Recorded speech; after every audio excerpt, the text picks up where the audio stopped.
Maka ziarah itu tujuannya bukan mencari syafaat.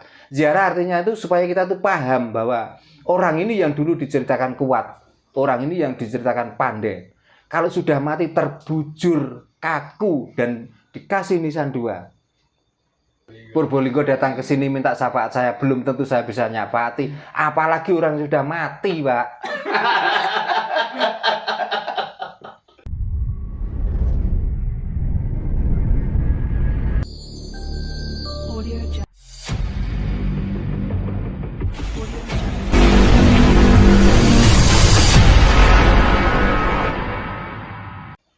Monggo. Ada lagi? Masih ada yang ditanyakan? Monggo. Masih. Itu untuk apa? Agar kita cepat dalam meditasi. Oh ya, supaya kita dapat meditasi ya. Supaya kita itu cepat untuk mencapai tujuan meditasi. Meditasi kan cuma sarana toh, Pak. Iya. Ya, artinya bagaimana kalau kita tuh melihat alam ini sudah nggak bisa menemukan, maka dengan hening, henung, artinya menyendiri, dengan membaca mantra-mantra, dengan mencari tempat yang gelap, dan lain sebagainya. Tadi kan sudah saya sampaikan, sebenarnya itu kan untuk membuka mata batin kita, supaya kita tuh menyentuh ke rasa. Gitu loh. Tapi sudah melakukan itu kok hatinya ini tidak tersentuh sama sekali, rasanya tidak hidup sama sekali. Percuma. Gitu loh. Mendingan kita itu menebar biji jagung atau padi, nanti dimakan burung. Setelah itu burung itu kenyang, dan burung itu nanti bertelur. Setelah bertelur nanti akan melahirkan anak, menetaskan anak, dan anaknya nanti mungkin warnanya ada sedikit yang berbeda dengan induknya. Dan setelah itu kita yang tadinya melihat burung satu akhirnya melihat burung banyak, akan ada ketenteraman di hati. Bukankah itu juga salah satu metode supaya kita itu berspirit yang benar? Iya, Pak. Dan hanya biji jagung atau biji padi, kita itu menyumbang kehidupan burung itu. Dan burung itu setelah diberi makan oleh kita, burung itu juga nggak pernah bingung atau alhamdulillah Pak Yusro, penjenengan sudah memberi jagung saya. Nggak pernah. Dia setelah makan itu menikmati hidupnya lagi untuk mengembangbiakkan keturunannya. Nah, yang ruwet kan kita ini. Kita memberi tapi nggak ikhlas karena orang ini butuh, tapi nanti doakan ya saya umur panjang, nanti doakan ya saya kaya. Lah kenapa memberi kok bingung kepengen umur panjang dan kaya itu loh? Supaya kita selamat. Nah, apa tanpa didoakan orang itu kita nggak selamat? Ya, berarti kan ingkar janji ya. Ya, otak manusia itu yang paling ngeres di dunia. Gitu loh. Nah, mbok kita itu sudah, kita bisa memberi ya kita berikan. Kan lumayan kita nanti bisa membantu kehidupan orang lain. Nah, membantu kehidupan orang lain artinya kita membantu pekerjaan Tuhan. Gitu loh. Gimana, masuk akal? Atau malah membuntoni akal? Enggak masuk akal sekali, Mbak. Nah, makanya saya mengajarkan seperti itu, Pak. Karena saya itu orang Jawa, makanya saya sampaikan juga orang Jawa. Lah selain Jawa kok kontras, ya silakan karena otaknya masih ngeres. Nah, kita itu kepengen punya otak yang waras. Iya. Gitu loh. Supaya kita tuh melakukan apa saja tidak tendensi dengan pahala tentang ya kita nanti di sananya akan mendapatkan begini. Kalau membicarakan di sana, Pak, orang yang sudah mati ratusan tahun yang lalu, ini belum ada yang memberi kabar kembali di sini. Belum ada kok. Oh, ternyata waktu dulu saya itu memberikan tanah saya, ternyata saya benar di sana tuh mendapatkan tempat yang ini. Oleh siapa? Bahkan ada orang yang ngomong pernah mati, hidup lagi, akhirnya menceritakan waktu kematian. Kalau mati nggak begitu, nggak akan ada kembali.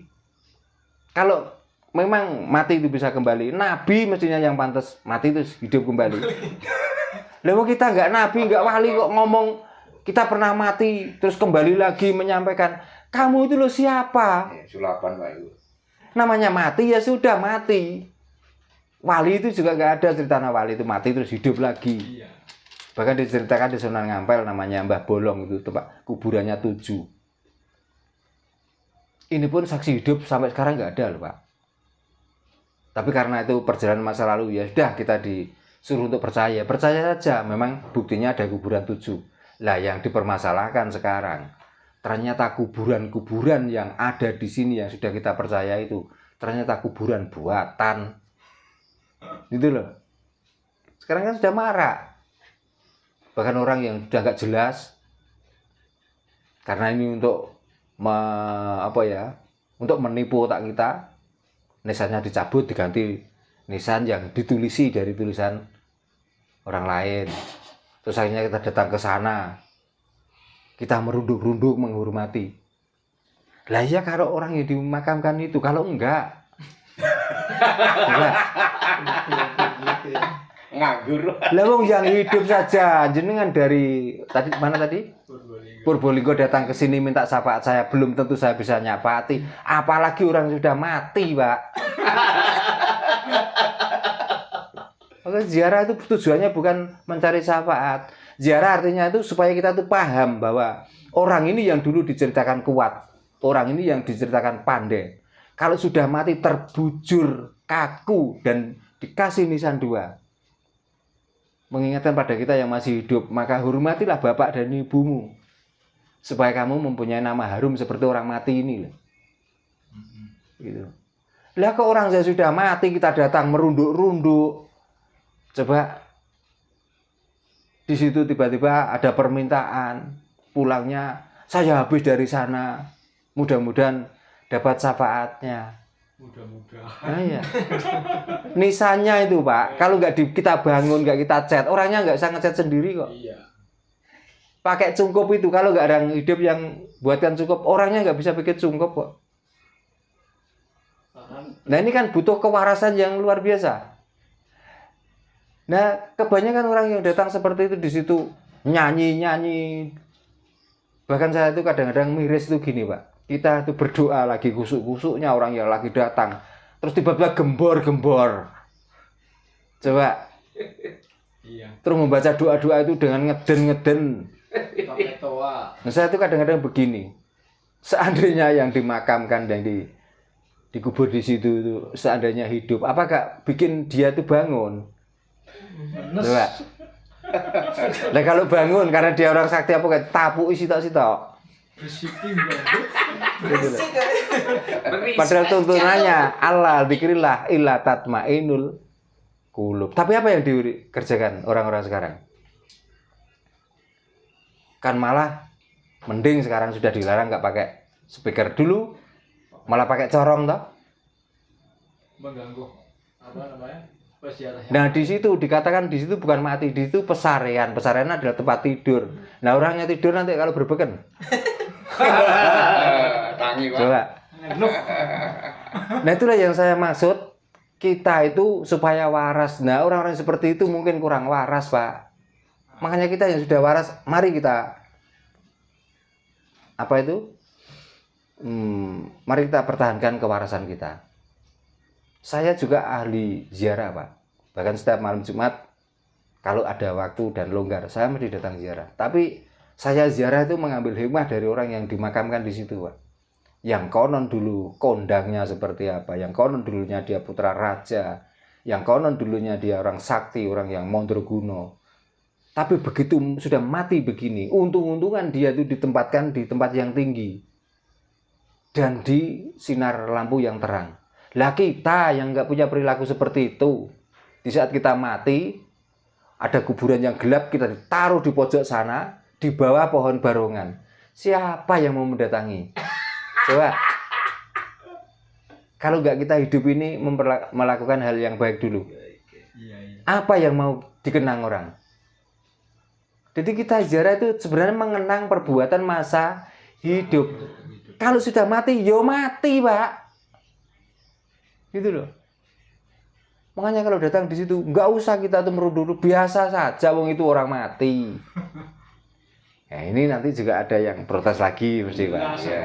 Bagi siapa? Ya bagi orang yang dapat manfaat dari orang mati itu tadi. Masalahnya kalau ini di mana orang-orang yang dengarkan, nanti kuburan itu sepi loh Pak. Orang-orang jual pakaian tuh nggak laku loh malahan. Nah, mumpung ada kesempatan itu dan meraih keuntungan dari itu, maka ini dibungkus dengan ucapan kalau ini begini, kalau datang ke sini bisa begini, begitu. Propaganda. Nah, dari dulu Pak, agama pun seperti itu. Makanya orang beragama itu banyak yang tidak pernah berjumpa dengan Tuhannya, tapi masih sibuk mencari Tuhan. Karena jarang orang yang mengerjakan bahwa kita sudah bersama Tuhan. Tapi orang yang menyampaikan mesti Tuhan itu di atas. Nah, pertanyaannya kenapa waktu sujud kok gak dangak, kok kita sungkem ke bumi? Nah, di situ tempat. Itu berarti kan kita itu bokongi Tuhan. Iya. Tapi kalau ditanya menghadap Tuhan, ini lah kebangetan tuh Pak. Wah, ini malah makin parah loh. Oke, Sal. Udah habis baterai. Ini Pak ada satu lagi Pak. Yeah. Mungkin pertanyaan terakhir dari saya. Nanti bisa dilanjutkan Mas Faisal. Nah ini masih mengganjal dalam pikiran saya. Yeah. Tadi Pak Darno sempat menyinggung bahwa roh itu kan tidak merasakan apa-apa Pak ya. Yeah. Nah ketika orang merasa berbuat dosa, Yeah. merasa terkena karma, itu bagaimana? Sedangkan kan kita tahu bahwa jasad tanpa roh itu nggak bisa apa-apa. Ya, monggo Pak. Jadi, Nah, yang kena karma dan yang mendapatkan dosa itu jasad. Karena itu perbuatan jasad bukan perbuatan roh. Di saat kita memegang senter, yang salah baterainya, apakah sinarnya senter itu yang mengenai mata orang? Yang dipisui ya baterainya, apakah sinarnya itu? Nah, itulah yang dinamakan Nur Muhammad. Maka dari tadi Nur Muhammad itu perbuatan kita, cermin dari perbuatan. Itu baterainya nggak ada masalah. Paling kalau dibuat nyenter terus paling cuma hangat. Tapi hangatnya baterai nggak mengaruhi setrum yang dikandungnya. Tapi komponen yang dibuat nyenter mungkin kena dopnya, mungkin kena box dari pembungkus senter itu tadi. Ya mudah ngono, masa saya bingung Mas. Masa di saat ada orang kena senter, oh kurang ajar baterai kok. Masa gitu. Lalu kurang ajar sopo bang isi nyenter kan itu. Jelas toh, gamblang toh, mudah toh. Iya. Berarti yang kena karma, yang kena dosa itu jasad kita. Kalau rohnya tenang saja, karena roh adalah Tuhan. udah tutup langsung ya. Ya mungkin Mbah untuk pertemuan kali ini karena durasi terbatas juga. Iya.